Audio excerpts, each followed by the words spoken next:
বিমান দুর্ঘটনায় ব্রাজিলীয় ফুটবল খেলোয়াড় সহ ৭১ জন নিহতের ঘটনায় ব্রাজিল জুড়ে শোক। অলৌকিকভাবে বেঁচে যাওয়া ৬ জন হাসপাতালে চিকিৎসাধীন। বাংলাদেশ ব্যাংকের রিজার্ভের চুরি হওয়া অর্থ ফেরত দিতে বাধ্য নয় ফিলিপিন্স, মন্তব্য আরসিবিসি। এমন বক্তব্য অপ্রাসঙ্গিক বললেন আইনমন্ত্রী। রাখাইনে রোহিঙ্গা মুসলমানদের উপর নির্যাতনের ঘটনায় মিয়ানমার সরকারের সুনাম নষ্ট হচ্ছে, মন্তব্য জাতিসংঘের। সেনা নির্যাতনের অভিযোগ, দ্রুত তদন্তের আহ্বান।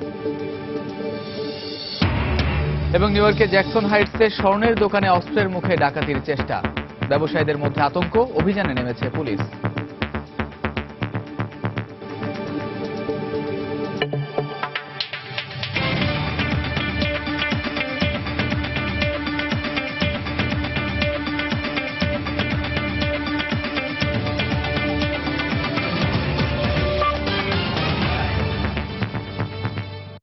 আন্তর্জাতিক সময়ের সঙ্গে আছি আমি কামরুজ্জামান মামুন। কলম্বিয়ায় মর্মান্তিক বিমান দুর্ঘটনায় ৭১ জন আরোহী নিহতের ঘটনায় ব্রাজিল জুড়ে পালিত হচ্ছে ৩ দিনের রাষ্ট্রীয় শোক। বিধ্বস্ত বিমানের ব্ল্যাক বক্স উদ্ধারের পর তদন্ত শুরু করেছে কলম্বিয়ার সিভিল এভিয়েশন এজেন্সি। ওই বিমানটিতে ব্রাজিলিয়ান ফুটবল ক্লাব শ্যাপেকোয়েন্সের খেলোয়াড়, কর্মকর্তা ও ক্রীড়া সাংবাদিক ও ক্রু সহ ৭৭ জন আরোহী ছিলেন। এদের মধ্যে ৬ জন হাসপাতালে চিকিৎসাধীন আছেন। কমনেবলে আয়োজিত কোপা সাদ আমেরিকানার ফাইনালে প্রথম লেগে অংশ নিতে কলম্বিয়ার মেডেলিনে যাওয়ার পথে বিধ্বস্ত হয় বিমানটি।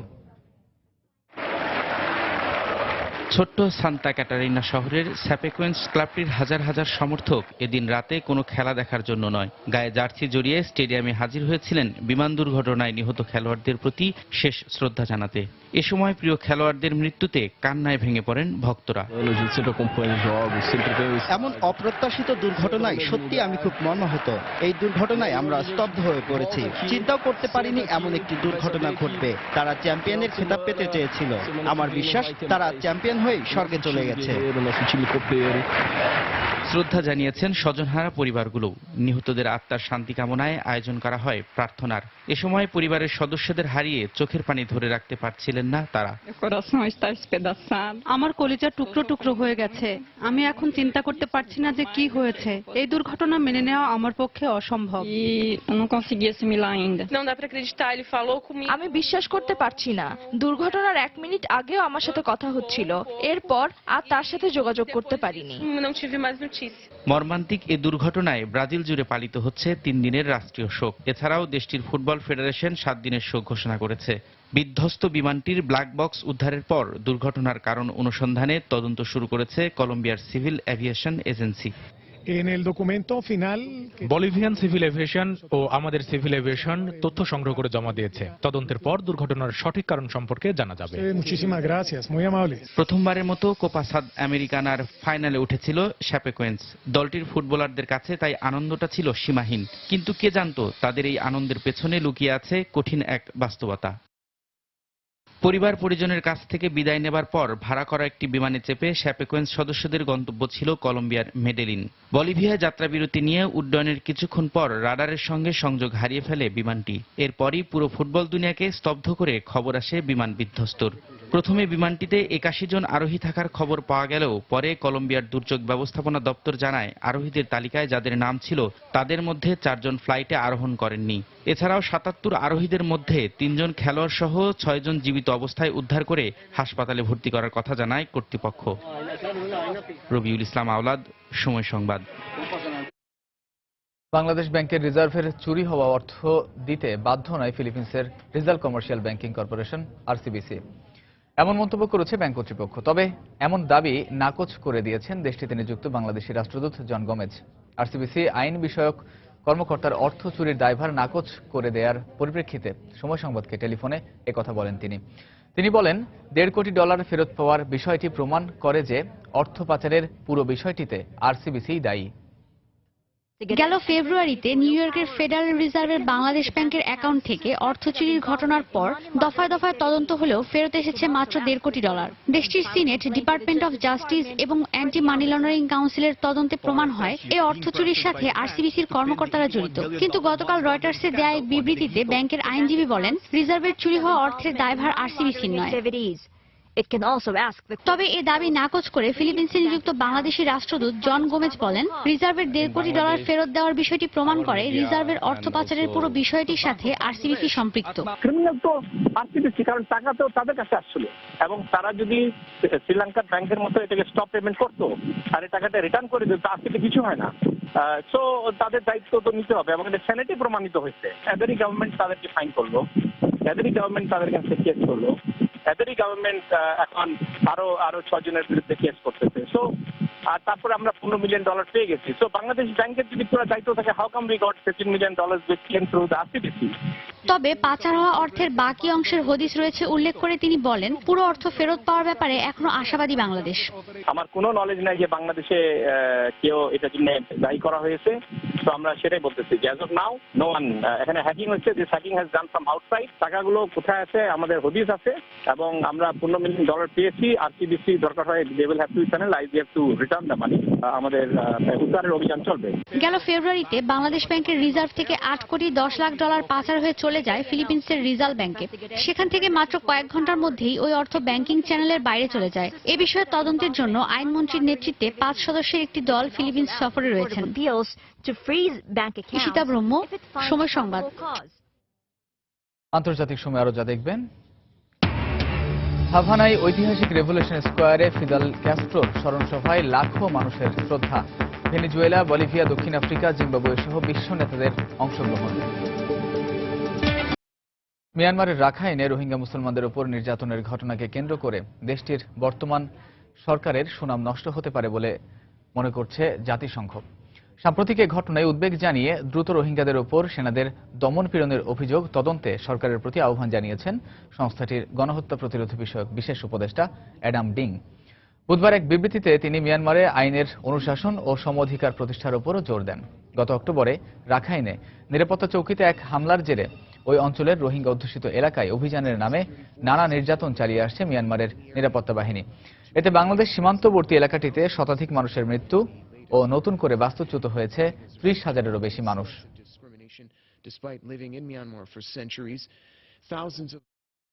মিয়ানমারে মুসলিম রোহিঙ্গাদের উপর নির্যাতন, নারীদের পাশবিক নির্যাতন ও গণহত্যার প্রতিবাদে কানাডায় মানববন্ধন ও প্রতিবাদ সভা অনুষ্ঠিত হয়েছে। অটোয়ায় মিয়ানমার দূতাবাসের সামনে প্রবাসী বাংলাদেশিদের উদ্যোগে কর্মসূচি অনুষ্ঠিত হয়। বক্তারা মিয়ানমারে নির্যাতিত রোহিঙ্গাদের পুনর্বাসন, আহতদের সুচিকিৎসার ব্যবস্থার জন্য বাংলাদেশ সহ আন্তর্জাতিক দাতা সংস্থা ও ধনী দেশগুলোর প্রতি আহ্বান জানান। নুরুন্নাহার নুরির নেতৃত্বে সভায় বক্তব্য রাখেন হুমায়ুন কবির পাটোয়ারি, ABM আকবর সহ আরো অনেকে।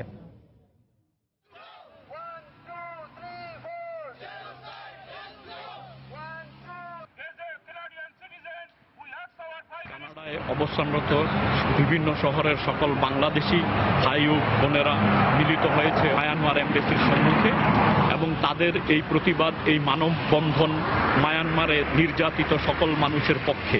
রোহিঙ্গাদের এইভাবে যেভাবে নিষ্ঠুরভাবে নির্যাতন করা হচ্ছে, অত্যাচার করা হচ্ছে, এটা যেন বন্ধ হয় এবং এটা যেন আন্তর্জাতিকভাবে যেন এটা সুদৃষ্টিতে দেখা হয়। জাতিসংঘ প্লাস সবাই যেন এটাকে সুদৃষ্টিতে দেখে। যুক্তরাষ্ট্রের নিউ ইয়র্কে জ্যাকসন হাইটসের একটি গহনার দোকানে অস্ত্রের মুখে ডাকাতির চেষ্টা করেছে একদল ডাকাত। ঘটনার সমাপ্তি হলেও ডাকাতদের ধরতে পারেনি পুলিশ। তবে অস্ত্রের মুখে জিম্মি বাংলাদেশি 2 বিক্রয় কর্মী নিরাপদে আছেন। 3 ডাকাত সদস্যকে খুঁজছে পুলিশ। এ ঘটনায় নিউ ইয়র্কে বাঙালিদের প্রাণকেন্দ্র খ্যাত জ্যাকসন হাইটসের ব্যবসায়ীদের মধ্যে নতুন করে আতঙ্কের সৃষ্টি হয়েছে। যুক্তরাষ্ট্র থেকে শিহাবুদ্দিন কিসলুর পাঠানো তথ্য, ছবি নিয়ে ডেস্ক রিপোর্ট। জ্যাকসন হাইটসের কুনাল জুয়েলার্সের সামনে পুলিশের গাড়ির ভিড়। দোকানের ভেতরে ডাকাতদের কেউ রয়েছে ভেবে বিভিন্ন অস্ত্রে সজ্জিত হয়ে অভিযান চালায় তারা। দিনভর বৃষ্টির মধ্যে সন্ধ্যাকেই মোক্ষম সময় হিসেবে বেছে নেয় ডাকাতরা। প্রত্যক্ষদর্শীরা জানান, দোকান বন্ধের আগ মুহূর্তে ক্রেতা সেজে গহনার দোকানটিতে প্রবেশ করে 3 ডাকাত। ভেতরে ঢুকেই বাংলাদেশি 2 নারী বিক্রয়কর্মীকে অস্ত্রের মুখে জিম্মি করে স্বর্ণ এবং অর্থ দাবি করে তারা। এর মধ্যেই এক বিক্রয়কর্মী পুলিশকে খবর দেওয়ার গোপন কলিং বেল চাপেন। এর পরপরই পুলিশ এসে হাজির হয়। রাস্তার উল্টো দিকে একই মালিকের আরেকটি দোকান থেকে মালিক ও আশপাশের লোকজনও এসে জড়ো হয় কুনাল জুয়েলার্সের সামনে।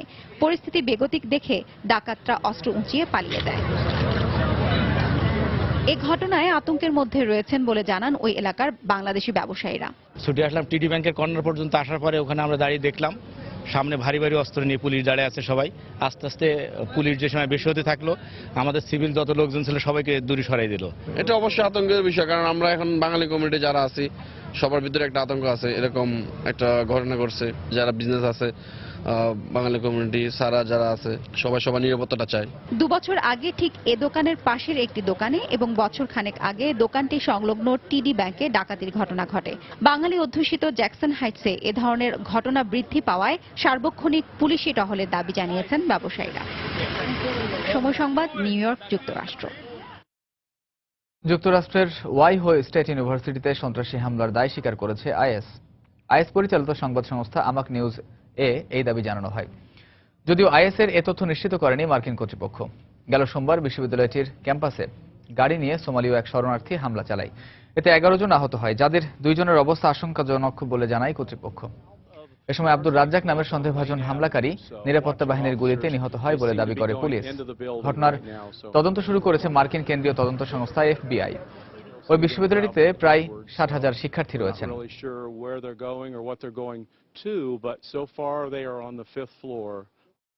মালয়েশিয়ায় অবৈধ অভিবাসী বিরোধী অভিযানে আটক 750 বাংলাদেশের মধ্যে বেশ কয়েকজন শিক্ষার্থীও রয়েছেন।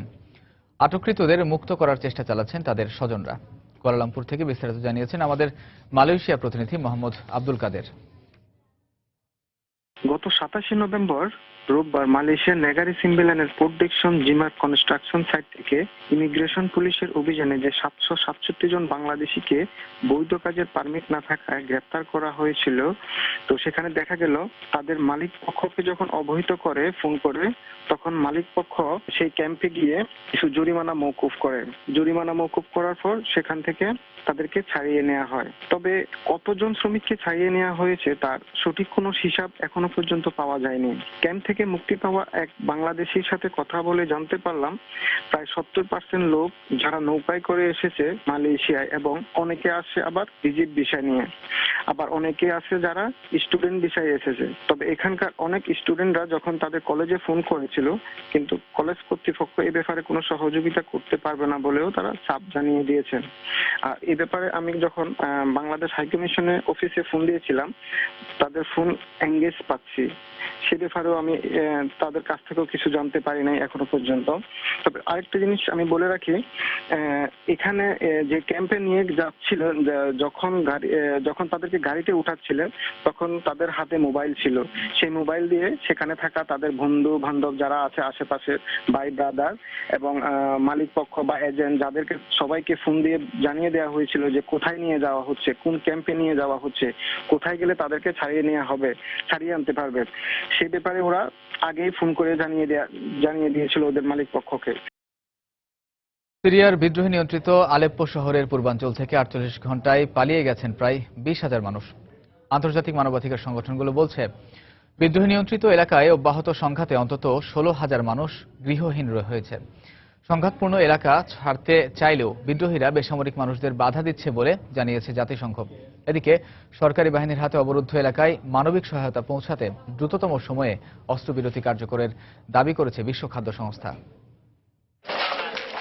অব্যাহত সংঘর্ষে প্রাণ ভয়ে পালাচ্ছে সিরিয়ার আলেপ্পো শহরের পূর্বাঞ্চলের হাজার হাজার বেসামরিক মানুষ। মঙ্গলবার সামাজিক যোগাযোগ মাধ্যমে প্রকাশিত ভিডিওতে দেখা যায় পালিয়ে আসা মানুষগুলোকে সরকারি বাহিনীর সহায়তায় নিরাপদ দূরত্বে সরিয়ে নেওয়া হচ্ছে। পূর্ব আলেপ্পোয় প্রায় 3 লাখ মানুষ আটকা পড়েছেন বলে ধারণা করা হচ্ছে। প্রাণ বাঁচাতে সংঘাতপূর্ণ এলাকা ছাড়তে চাইলেও বিদ্রোহী গোষ্ঠীগুলো তাতে বাধা দিচ্ছে। মঙ্গলবার জেনেভায় আয়োজিত এক সংবাদ সম্মেলনে এই অভিযোগ করে জাতিসংঘ। ক্ষতিগ্রস্ত এলাকায় জরুরি ত্রাণ পৌঁছাতে অস্ত্রবিরতিরও আহ্বান জানানো হয়। আমরা খাদ্য সরবরাহ করতে প্রস্তুত। সেজন্য আমাদের আলেপ্পোর পূর্বাঞ্চলে প্রবেশের অনুমোদন পাওয়া গুরুত্বপূর্ণ। মানবতার স্বার্থে এই সুযোগ সৃষ্টি করতে যুদ্ধবিরতির বিষয়টি বিবেচনার আহ্বান জানাচ্ছি। পূর্ব আলেপ্পোয় হামলা বেড়ে যাওয়ায় এরই মধ্যে ঘরবাড়ি হারিয়েছে 16,000 মানুষ। আগামীতে সংঘর্ষ অব্যাহত থাকলে এই সংখ্যা আরও বাড়তে পারে। বিদ্রোহী নিয়ন্ত্রিত আলেপ্পোর পূর্বাংশের পূর্ণ নিয়ন্ত্রণ নিতে সিরীয় সেনাবাহিনী তাদের অভিযান অব্যাহত রেখেছে। গেল 15 নভেম্বর নতুন করে শুরু হওয়া বড় ধরনের অভিযানের মাধ্যমে এরই মধ্যে গুরুত্বপূর্ণ কিছু এলাকায় সরকারি নিয়ন্ত্রণ প্রতিষ্ঠারও দাবি করা হয়। সিরিয়ার গেল কয়েক বছরের এই গৃহযুদ্ধে প্রেসিডেন্ট বাশার আল আসাদের সরকারি বাহিনীকে সহায়তা করছে রাশিয়া, ইরান ও শিয়া মিলিশিয়ারা। বিপরীতে সুন্নি বিদ্রোহীদের সমর্থন করছে যুক্তরাষ্ট্র, তুরস্ক সহ উপসাগরীয় কয়েকটি আরব দেশ। জাহিদুর রহমান, সময় সংবাদ। সিরিয়ার প্রেসিডেন্ট আসাদের পতন ঘটাতে এই দেশটিতে তুর্কি সেনারা প্রবেশ করেছে বলে জানিয়েছেন তুরস্কের প্রেসিডেন্ট রিসেপ তাইপ এরদোয়ান। একই সঙ্গে আসাদের বিরুদ্ধে সিরিয়ায় বেসামরিক নাগরিক হত্যাসহ সন্ত্রাসী তৎপরতা চালানোর অভিযোগ আনেন তিনি। মঙ্গলবার ইস্তাম্বুলে এক অনুষ্ঠানে বক্তব্যে একথা বলেন তুর্কি প্রেসিডেন্ট। তিনি বলেন, সিরিয়ার ভূখণ্ডের ওপর তুরস্কের কোনো দাবি না থাকলেও দেশটির সাধারণ মানুষের কাছে ক্ষমতা ফিরিয়ে দিতে চায় আঙ্কারা। সিরিয়ায় আসাদ বাহিনীর আগ্রাসন ও গণহত্যা বন্ধে বিদ্রোহী গ্রুপ সিরিয়ান আর্মির সঙ্গে এক হয়ে তুর্কি সেনারা কাজ করছে বলেও জানান তিনি। এছাড়াও গত 5 বছরের গৃহযুদ্ধে সিরিয়ায় অন্তত 10 লাখ মানুষ মারা গেলেও জাতিসংঘের হিসেবে তা মাত্র 4 লাখ বলেও অভিযোগ করেন এই তুর্কি প্রেসিডেন্ট। আইএসের বিরুদ্ধে ইরাকের মসুলে বেসামরিক নাগরিক হত্যার অভিযোগ এনেছে জাতিসংঘ। ইরাকি বাহিনীর বিরুদ্ধে লড়াইয়ে সহায়তা না করার অভিযোগে এসব সাধারণ মানুষকে হত্যা করা হচ্ছে বলে জানানো হয়। তবে শিগগিরই মসুল আইএস মুক্ত হবে উল্লেখ করে ইরাক জুড়ে আইএসের পতন ঘটছে বলে জানিয়েছেন দেশটির প্রধানমন্ত্রী হায়দার আল আবাদি।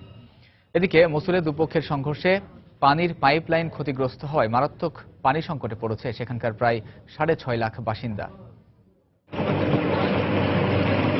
মসুল শহর পুনরুদ্ধারে গত কয়েক মাস ধরে সামরিক অভিযানে একের পর এক নতুন এলাকা আইএস মুক্ত হলেও ইরাকি বাহিনীকে প্রতিহত করতে বাকি এলাকাগুলোতে এখনো লড়াই চালিয়ে যাচ্ছে আইএস সদস্যরা।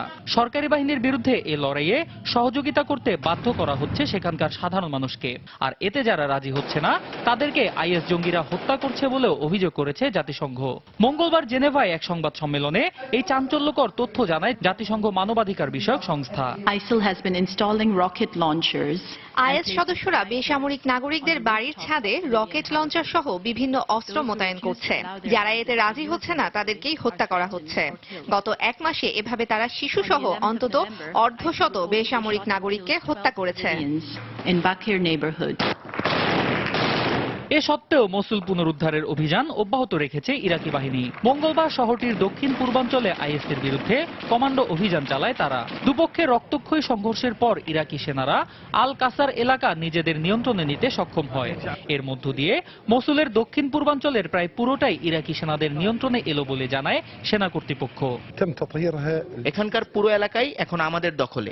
আমরা এই মুহূর্তে এলাকার বিভিন্ন প্রান্তে আইএসের পুঁতে রাখা বোমা অপসারণের কাজ করছি। এই এলাকার আশপাশে এখনো বেশ কিছু আইএস জঙ্গি লুকিয়ে থাকতে পারে। আমরা তাদেরকেও খুঁজে বের করতে অভিযান চালাচ্ছি। এ অবস্থায় ইরাকের প্রধানমন্ত্রী হায়দার আল আবাদি বলেছেন, সেনাবাহিনীর অভিযানের কারণে ইরাক জুড়ে আইএসের পতন ঘটছে। বার্তা সংস্থা এপিকে দেয়া এক সাক্ষাৎকারে তিনি শিগগিরই মসুল আইএস মুক্ত হবে বলে আশা প্রকাশ করেন। এদিকে মসুলে ইরাকি বাহিনীর আইএস বিরোধী অভিযানের কারণে শহরের প্রধান পানি সরবরাহ লাইন অচল হয়ে পড়েছে। এতে পানি সরবরাহ ব্যবস্থা ভেঙে পড়ায় সেখানকার প্রায় 6.5 লাখ মানুষ মারাত্মক পানি সংকটে পড়েছে। স্থানীয় কর্তৃপক্ষ জানায়, বিদ্যুৎ ও স্বাস্থ্য সহ অন্যান্য সেবা খাত মারাত্মক ঝুঁকির মধ্যে রয়েছে। মসুলের সামরিক অভিযান শুরুর পর প্রায় 2 লাখ মানুষ শহর ছেড়ে চলে গেলেও এখনো প্রায় 15 লাখ শহরে অবস্থান করছে। অন্যয় কর্মকার, সময় সংবাদ। আন্তর্জাতিক সময় আরো যা দেখবেন, তুরস্কে ছাত্রীনিবাসে অগ্নিকাণ্ডে 11 ছাত্রী সহ 12 জনের মৃত্যু, দগ্ধ 22 জনের মধ্যে কয়েকজনের অবস্থা আশঙ্কাজনক।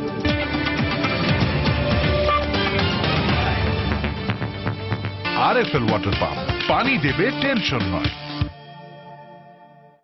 কিউবার হাভানায় ঐতিহাসিক রেভলিউশন স্কোয়ারে বিপ্লবী নেতা ফিদেল ক্যাস্ট্রোর স্মরণসভায় জড়ো হয় লাখো মানুষ। ভেনেজুয়েলা, বলিভিয়া, দক্ষিণ আফ্রিকা, জিম্বাবুয়ে ও গ্রিস সহ বিশ্ব নেতারা, বিশিষ্ট ব্যক্তিরা এ স্মরণসভায় যোগ দেন। এ যেন এক জনসমুদ্র। প্রিয় নেতা নেই, কিন্তু তার স্মৃতি স্মরণে লাখ লাখ মানুষ জড়ো হয়েছেন হাভানার ঐতিহাসিক রেভলিউশন স্কোয়ারে, যেখানে একসময় কিউবানরা শুনেছে সাম্রাজ্যবাদের বিরুদ্ধে বিপ্লবের মহানায়ক ফিদেল ক্যাস্ট্রোর গর্জন। সেখানেই মঙ্গলবার কিউবানরা অশ্রুসিক্ত চোখে স্মরণ করেন প্রিয় নেতাকে। মহান এ নেতার মৃত্যুতে শোকে স্তব্ধ কিউবানদের সঙ্গে যোগ দেন বিভিন্ন দেশের নেতারাও। স্মরণসভার নেতৃত্ব দেয়া রাষ্ট্রপ্রধান রাউল ক্যাস্ট্রোর পাশে দাঁড়িয়ে স্মৃতিচারণ করেন ফিদেল ক্যাস্ট্রোর মতাদর্শে বিশ্বাসী এই নেতারা। তাদের মধ্যে ছিলেন বলিভিয়ার প্রেসিডেন্ট ইভো মোরালেস, জিম্বাবুয়ের প্রেসিডেন্ট রবার্ট মুগাবে, দক্ষিণ আফ্রিকার প্রেসিডেন্ট জ্যাকব জুমা এবং ভেনেজুয়েলার প্রেসিডেন্ট নিকোলাস মাদুরো। আমরা এখানে এসেছি চিরতরুণ, চির স্বপ্নদ্রষ্টা, চির বিদ্রোহী নেতার প্রতি সম্মান জানাতে।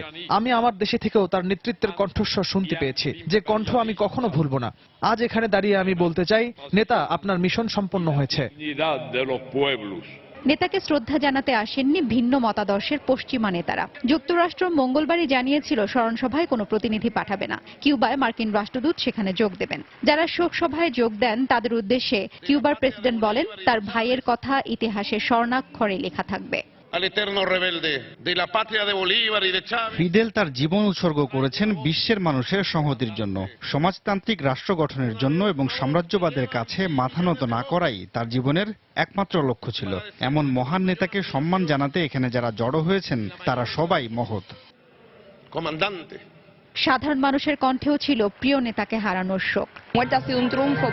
অবশ্যই ফিদেল ক্যাস্ট্রো ছিলেন কিউবার প্রতীক। যেখানেই যাচ্ছি তার ছবি দেখতে পাচ্ছি। সবার মধ্যে কেমন স্তব্ধতা নেমে এসেছে। বুঝতে কষ্ট হচ্ছে না তারা তাদের প্রিয় মানুষটিকে হারিয়েছে। কিউবার বাইরেও অনেক দেশে চলছে ফিদেলের প্রতি শ্রদ্ধা জ্ঞাপন। রুশ পররাষ্ট্রমন্ত্রী সের্গেই লাভরভ মস্কোর কিউবা দূতাবাসে মহান এ নেতার প্রতি শ্রদ্ধা জানান। ফিদেলের ইচ্ছা অনুযায়ী এরই মধ্যে তার মরদেহ দাহ করা হয়েছে। 1 ডিসেম্বর থেকে পরবর্তী 4 দিন তার দেহাবশেষ রাখা কফিন সারা দেশে ঘোরানোর পর 4 ডিসেম্বর পূর্বাঞ্চলীয় সান্তিয়াগো দে কিউবা শহরে তা সমাহিত করা হবে। হাফসাতুন্নেসা, সময় সংবাদ। যুক্তরাষ্ট্রের টেনেসি রাজ্যের সেভিয়ার প্রদেশে দাবানলে পুড়ে 3 জনের মৃত্যু হয়েছে। আহত হয়েছে 14 জন। পুড়ে গেছে 100-র বেশি ঘরবাড়ি। মঙ্গলবার এই হতাহতের ঘটনা ঘটেছে বলে প্রাদেশিক মেয়রের বরাত দিয়ে জানিয়েছে সংবাদ সংস্থা রয়টার্স। এরপরে আগুন তীব্র বাতাসের কারণে সীমান্ত এলাকার দিকে ধাবিত হলে সেখান থেকে 14,000 মানুষ পালিয়ে যায়। এ ঘটনায় প্রায় 12,000 ঘরবাড়ি ও ব্যবসা প্রতিষ্ঠানে বিদ্যুৎ বিচ্ছিন্ন হয়ে পড়েছে এবং প্রায় 2,000 মানুষ আশ্রয় কেন্দ্রে স্থান চেয়েছে। এদিকে নবনির্বাচিত প্রেসিডেন্ট ডোনাল্ড ট্রাম্প টুইটারে এ দাবানলের শিকার জনগণের প্রতি সমবেদনা প্রকাশ করেছেন।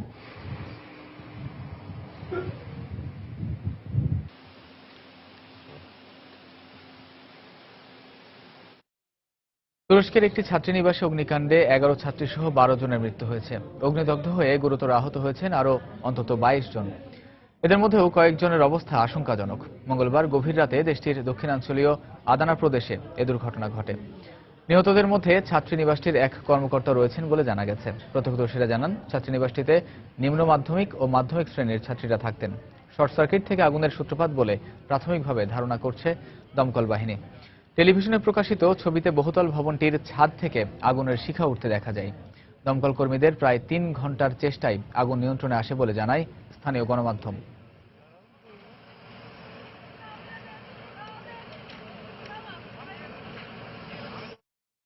জম্মু কাশ্মীরের নাগরোটায় জঙ্গি হামলায় 7 সেনা নিহতের ঘটনায় উচিত জবাব দিতে ভারত সরকারের প্রতি আহ্বান জানিয়েছেন দেশটির প্রতিরক্ষা বিশেষজ্ঞরা।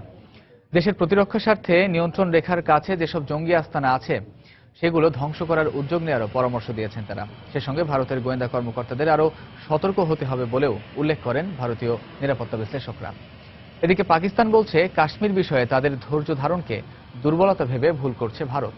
অচিরেই কাশ্মীরে সহিংসতা বন্ধ না হলে ভারতকে চরম মূল্য দিতে হবে বলেও হুঁশিয়ার উচ্চারণ করেছেন পাকিস্তানের সেনাপ্রধানের ক্ষমতা থেকে বিদায় নেয়া রাহিল শরীফ। ভারতে 500 ও 1000 রুপির নোট ব্যাংকে জমা দেওয়ার নির্ধারিত সময়সীমা 30 ডিসেম্বরের পর আর বাড়ানো হবে না বলে ভারতের লোকসভায় সিদ্ধান্ত নেওয়া হয়েছে। মঙ্গলবার এই ঘোষণা দেওয়া হয়েছে বলে জানিয়েছে দেশটির অল ইন্ডিয়া সংবাদ মাধ্যম। কালো টাকার অধিকারীদের জন্য এটা একটা ভালো সুযোগ উল্লেখ করে এই ঘোষণায় বলা হয়, স্বেচ্ছায় এসে কালো টাকা জমা দিলে তার 50% নিজে ব্যবহার করতে পারবেন অর্থের মালিক। তবে যদি তারা স্বেচ্ছায় এগিয়ে না আসে এবং কর্মকর্তারা তাদের কালো টাকার সন্ধান পায়, তখন মূল অর্থের 90%ই কর ও শাস্তি হিসেবে কেটে নেবে সরকার। লোকসভায় গৃহীত কালো টাকা ও কর সংক্রান্ত এই সিদ্ধান্ত আইনে পরিণত হতে পারে এমন নিশ্চয়তা রয়েছে বলেও জানিয়েছে গণমাধ্যম। যুক্তরাষ্ট্রের জাতীয় পতাকা পোড়ানো হলে কারাগারে নিক্ষেপ অথবা নাগরিকত্ব বাতিলের হুমকি দিয়েছেন নবনির্বাচিত প্রেসিডেন্ট ডোনাল্ড ট্রাম্প। মঙ্গলবার এক টুইটার বার্তায় এ মন্তব্য করেন ট্রাম্প। এছাড়াও সম্ভাব্য পররাষ্ট্রমন্ত্রী হিসেবে ট্রাম্পের সাবেক সমালোচক মিট রমনির সঙ্গে বৈঠকের পর তার সঙ্গে মঙ্গলবার এক নৈশভোজে অংশ নেন ট্রাম্প। এ সময় আরও উপস্থিত ছিলেন চিফ অব স্টাফ হিসেবে নির্বাচিত রিন্স প্রিবাস। এদিকে ইরানের সঙ্গে পাশ্চাত্যের পরমাণু চুক্তি বাতিল করলে এর ভয়াবহ ফল ভোগ করতে হবে বলে ট্রাম্পকে সতর্ক করেছেন সিআইএ প্রধান জন ব্রেনান। ট্রাম্প এই চুক্তি বাতিল করলে চরম বোকামি করবেন বলেও বিবিসিকে এক সাক্ষাৎকারে মন্তব্য করেন তিনি।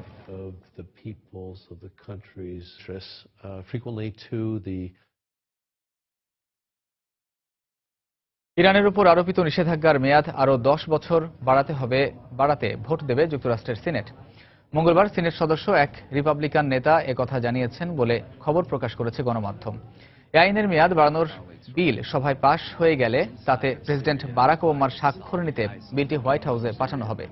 1996 সালে প্রথম এই আইনের বিল পাশ হয় এবং চলতি বছরের শেষে এর মেয়াদও শেষ হয়ে যাবে বলে জানায় গণমাধ্যম। অন্যদিকে এ প্রস্তাবের প্রতি অসম্মতি জানিয়েছে বিরোধী দল। দক্ষিণ কোরিয়ার প্রেসিডেন্ট পার্ক গিউন হায়ের অর্থ কেলেঙ্কারির ঘটনা তদন্ত শুরু করেছে দেশটির জাতীয় পরিষদের একটি বিশেষ কমিটি। এর আগে গণ আন্দোলনের মুখে পদত্যাগের ইচ্ছা পোষণ করে এর প্রক্রিয়া খুঁজে বের করতে পার্লামেন্টের প্রতি আহ্বান জানিয়েছিলেন তিনি। মঙ্গলবার এক বিবৃতিতে নিজের ভবিষ্যতের বিষয়ে যে কোনো সিদ্ধান্ত গ্রহণের ভার পার্লামেন্টের উপর ছেড়ে দেন দক্ষিণ কোরীয় এই প্রেসিডেন্ট। এই পরিপ্রেক্ষিতেই এমন পদক্ষেপ গ্রহণ করল জাতীয় পরিষদ। একই অভিযোগে আগামী শুক্রবার পার্কের বিরুদ্ধে পার্লামেন্টে অভিশংসন প্রস্তাব উত্থাপনের কথা রয়েছে। এছাড়াও তার পদত্যাগের দাবিতে গত প্রায় 5 সপ্তাহ ধরে রাজধানী সিউল সহ দক্ষিণ কোরিয়া জুড়ে সরকার বিরোধী আন্দোলন চলছে। এর আগে পরপর দুবার জাতির কাছে ক্ষমা চাইলেও কোনো অবস্থাতেই পদত্যাগ করবেন না বলে জানিয়েছিলেন দক্ষিণ কোরিয়ার এই প্রেসিডেন্ট।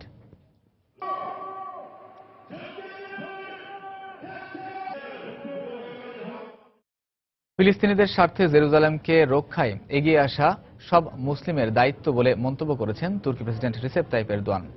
মঙ্গলবার ইস্তাম্বুলে পার্লামেন্টে দেয়া বক্তব্যে তিনি বলেন, জেরুজালেমে পবিত্র আল আকসা মসজিদ রক্ষার দায়িত্ব শিশুদের হাতে ফেলে রাখা উচিত নয়, যাদের হাতে অস্ত্র হিসেবে আছে কেবল পাথর। এছাড়াও জেরুজালেমে প্রার্থনার আওয়াজের মাত্রা নির্ধারণে ইসরায়েলি একটি বিলের প্রস্তাবের তীব্র নিন্দা জানিয়ে এরদোয়ান বলেন, এটি অযৌক্তিক এবং অন্যায্য। তার মতে নামাজের আহ্বানে দেয়া আজানের শব্দ দূষণ হয় এমন ইঙ্গিত করা হয়েছে প্রস্তাবিত বিলটিতে। তিনি আরো বলেন, মধ্যপ্রাচ্যে শাস্তি আনার একমাত্র পথ ইসরায়েল ফিলিস্তিন দ্বন্দ্ব নিরসন করা এবং পূর্ব জেরুজালেমকে রাজধানী করে ফিলিস্তিনকে স্বাধীন রাষ্ট্র হিসেবে ঘোষণা করা।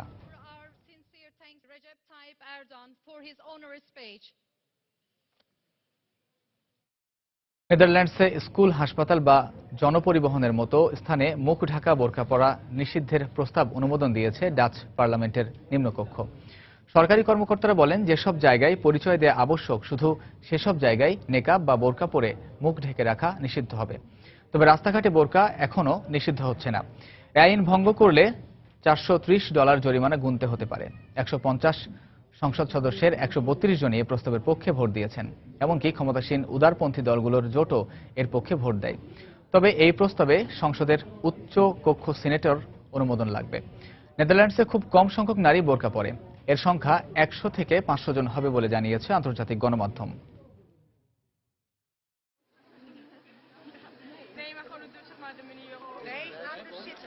ভারতের সুপ্রিম কোর্টের নির্দেশে 5 বছর পর মুম্বাইয়ের হাজি আলী দরগায় প্রবেশের সুযোগ পেলেন নারীরা। মঙ্গলবার নারী আন্দোলনের 2 শতাধিক সদস্য হাজি আলী দরগায় প্রবেশ করেন। স্থানীয় সংবাদ মাধ্যম জানায়, ভারতের বিভিন্ন রাজ্য থেকে আগত নারীরা দরগায় ধর্মীয় আচার অনুষ্ঠানে অংশ নেন। নারীদের প্রবেশাধিকারের ওপর দরগাহ ট্রাস্টের নিষেধাজ্ঞার বিরুদ্ধে দীর্ঘ আইনি লড়াই, বিক্ষোভ সমাবেশের পরেও দাবি আদায়ে ব্যর্থ হয় নারী সংগঠনগুলো। তবে গেল 24 নভেম্বর এক আদেশে হাজি আলী দরগায় পুরুষ ও নারী উভয়ের প্রবেশাধিকারের পক্ষে রায় দেন দেশটির সর্বোচ্চ আদালত।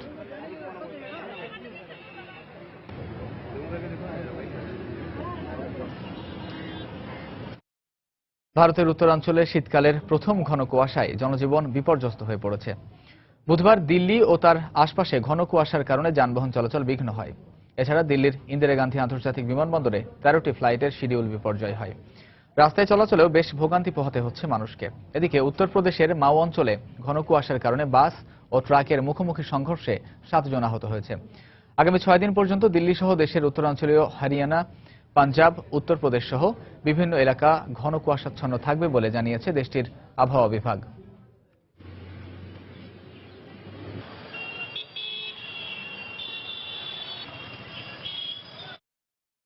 নিউ ইয়র্কের বোটানিক্যাল গার্ডেনে ক্রিসমাস উপলক্ষে বরাবরের মতো আয়োজন করা হয়েছে হলিডে ট্রেন শোর।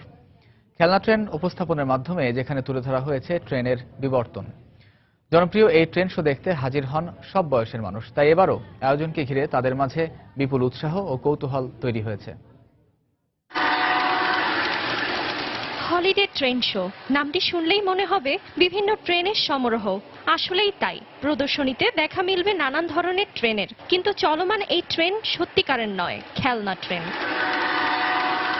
বহু বছরের পুরনো বিভিন্ন ধরনের ট্রেন ছাড়াও এখানে দেখানো হবে নিউ ইয়র্কের বিভিন্ন স্থানের চিত্র, যেমন grand centre terminal, Rockefeller centre এবং নিউ ইয়র্কের পাবলিক লাইব্রেরি। ওই স্থানগুলোর আদলে নির্মিত হয়েছে 15টি রেপ্লিকা বা প্রতিরূপ। এসব স্থানগুলো দিয়ে খুব ছিকছিক করে হুইসেল বাজিয়ে চলবে নানা ধরনের ট্রেন।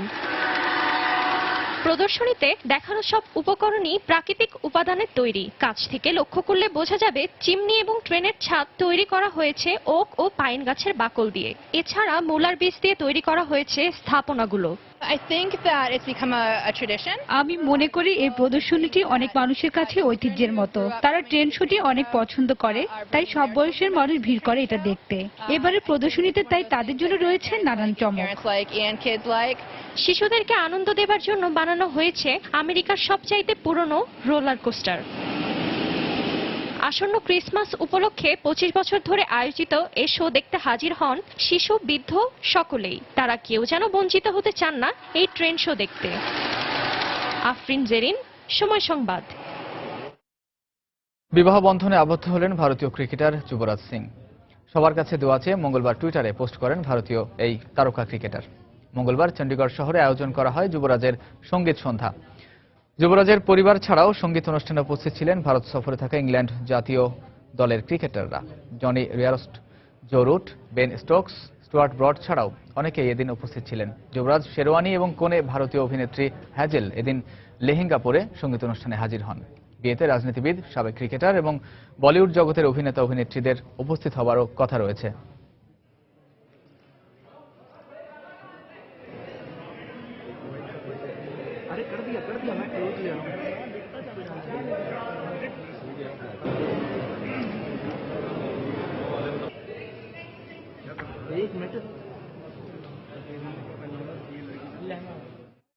এ পর্যায়ে আবারও জানিয়ে দিচ্ছি আন্তর্জাতিক সময়ের শীর্ষ সংবাদগুলো। বিমান দুর্ঘটনায় ব্রাজিলীয় ফুটবল খেলোয়াড় সহ 71 জন নিহতের ঘটনায় ব্রাজিল জুড়ে শোক। অলৌকিকভাবে বেঁচে যাওয়া 6 জন হাসপাতালে চিকিৎসাধীন। বাংলাদেশ ব্যাংকের রিজার্ভের চুরি হওয়া অর্থ ফেরত দিতে বাধ্য নয় ফিলিপিন্স, মন্তব্য আরসিবিসির। এমন বক্তব্য অপ্রাসঙ্গিক বললেন আইনমন্ত্রী। রাখাইনে রোহিঙ্গা মুসলমানদের ওপর নির্যাতনের ঘটনায় মিয়ানমার সরকারের সুনাম নষ্ট হচ্ছে, মন্তব্য জাতিসংঘের। সেনা নির্যাতনের অভিযোগ, দ্রুত তদন্তের আহ্বান। এবং নিউ ইয়র্কের জ্যাকসন হাইটসে স্বর্ণের দোকানে অস্ত্রের মুখে ডাকাতির চেষ্টা, ব্যবসায়ীদের মধ্যে আতঙ্ক, অভিযানে নেমেছে পুলিশ।